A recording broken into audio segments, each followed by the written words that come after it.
We start today with the beginning of the Dominion Voting Systems Fox News defamation trial. This is a trial that could have such far-ranging impact, and we're going to be watching it extraordinarily closely. Now, the trial was originally scheduled to start yesterday. There was the announcement that there would be a delay, and there was the suspicion that the delay might be because Fox News wanted to settle the case and prevent it from going to trial. Whether or not that's what the cause of the delay was, the case is not being settled and the trial is set to start today. CNBC reports Fox News and Dominion trial kicks off with opening statements in defamation suit. Dominion has accused Fox of intentionally and falsely blaming it for President Donald Trump's loss to Joe Biden by airing false claims that the company rigged the 2020 election. Fox has maintained the statements made about Dominion on air are protected by the First Amendment. The case has led to the release of troves of private messages and testimony from top Fox News figures, including Fox Corporation Chairman Rupert Murdoch and opinion host Tucker Carlson. So there's a couple different things here that are of absolutely critical importance. First of all, the mere fact that Fox News is asserting First Amendment protection isn't unique. And it's really important to understand that there are many circumstances in which there is defamation alleged, and as a defense, the First Amendment is given. That doesn't make this case special. It doesn't particularly make it about actual free speech. This is a case in which you are alleging defamation, meaning incorrect claims knowingly made, which are harmful to the reputation, in this case of Dominion, with the counterpoint that you can always issue as a defense to defamation the truth of the claims made. If it were true that Trump won in 2020, but because of a rigging done involving Dominion voting systems, Joe Biden became president. If you could demonstrate that, then it would by definition not be defamation. And we're going to get back to that in a moment. We are going to see, among other things, likely even more documents and text messages and communications come out. These are the very communications through which we learned that there are some true believers on Fox News' staff, including people like Maria Bartiromo, that there are people on Fox News staff like Tucker Carlson who despise Donald Trump. Passionately was the word Tucker used to describe his hate for Donald Trump.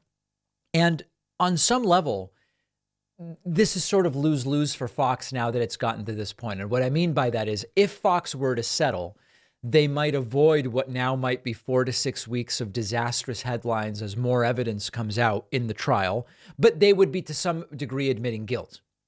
And the alternative is, well, you don't settle, but you now have 6 weeks of potentially disastrous headlines. And at the end of it, you still might owe a whole bunch of money, and your reputation could be irreparably damaged. Now, to get back to that, a defense to defamation is proving the facts.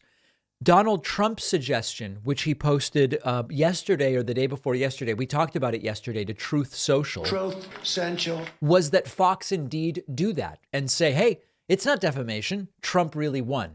Trump's idea posted on Truth Social in all capital letters was, quote, if Fox would finally admit that there was large-scale cheating and irregularities in the 2020 presidential election, which would be a good thing for them and for America, the case against them, which should not have existed at all, would be greatly weakened. Back up those patriots at Fox instead of throwing them under the bus. And they are right. There is so much proof, like mass ballot stuffing caught on government cameras, FBI colluding with Twitter and Facebook, state legislatures not used, etc. Now, there's a couple interesting things about this. First of all, as I mentioned, defamation is a legal term. False statements harmful to someone's reputation. Someone accuses you of defamation. One defense is prove that what you said is true. The problem with Trump's idea, other than the fact that Trump didn't win the November of 2020 election, and so you can't prove something that's not true, this particular case is narrowly focused on the allegedly defamatory statements made about Dominion voting systems involvement. Many of the things Trump is talking about here, ballot stuffing, FBI colluding with Twitter, even if Fox tried to prove that in this trial, it wouldn't be a useful defense because the allegations in question that are allegedly defamatory are the ones about Dominion voting systems specifically. Imagine the circus that would be, though. Fox News didn't defame anyone because Trump did win. And Dominion voting systems did do whatever Mike Pillow says that they did with the machines. Like, imagine the circus that would become. Side story here, that's an important story that I do want to mention as well.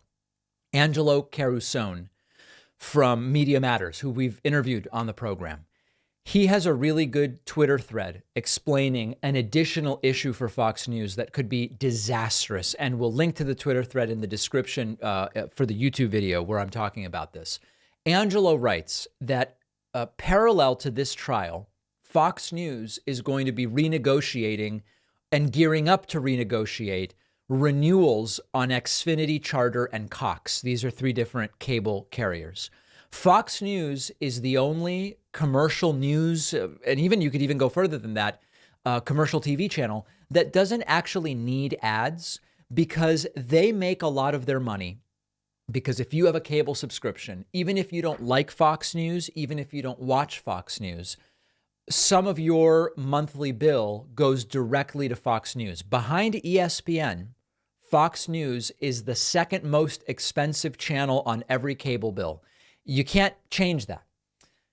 Consider the situation where you now have a beleaguered Fox News, to put it lightly, in the middle of a defamation trial. And they are going to have to go and negotiate with these cable carriers and say, we want the same amount of money per subscriber that you're giving us now, or we want even more money per subscriber than you're giving us now. And a lot of these subscribers are going to look at Fox potentially and say, wait a second, it's not even really clear much of our customer base wants your channel. Here's evidence that not that many people are watching. And in addition, you guys are hugely damaged right now. We don't even know what the future is of Fox News. The last thing we're going to do is commit to paying however many dollars a month you want us to pay. This is a parallel story to the Dominion lawsuit that could be a disaster for Fox News, and we're going to be watching it as well. The trial will not be televised. Many people writing to me saying, David, will it be streamed live? It will not, but there will be reporters in the courtroom, and we are going to get daily updates. Let's see how the first day goes. One of our sponsors is BetterHelp. I am a huge believer in therapy. Let's say you've been thinking for a while about getting into therapy. You know it's the right move. You have things you'd like to talk to someone about. There is no better time than the present, but you don't have to drive across town every week and sit in a waiting room because of BetterHelp. BetterHelp is the world's largest therapy service. It's 100% online. With BetterHelp, you can tap into a network of over 25,000 licensed and experienced therapists specializing in a wide range of issues. You answer a few questions about yourself, and BetterHelp will match you with a therapist based on your specific needs and preferences. The sessions can be on the phone, video call, chat, anytime, anywhere, from your couch at home, from your office at work. And if your therapist isn't the right fit, you can switch anytime at no charge. My audience gets 10% off your first month at betterhelp.com/Pacman. The link is down below.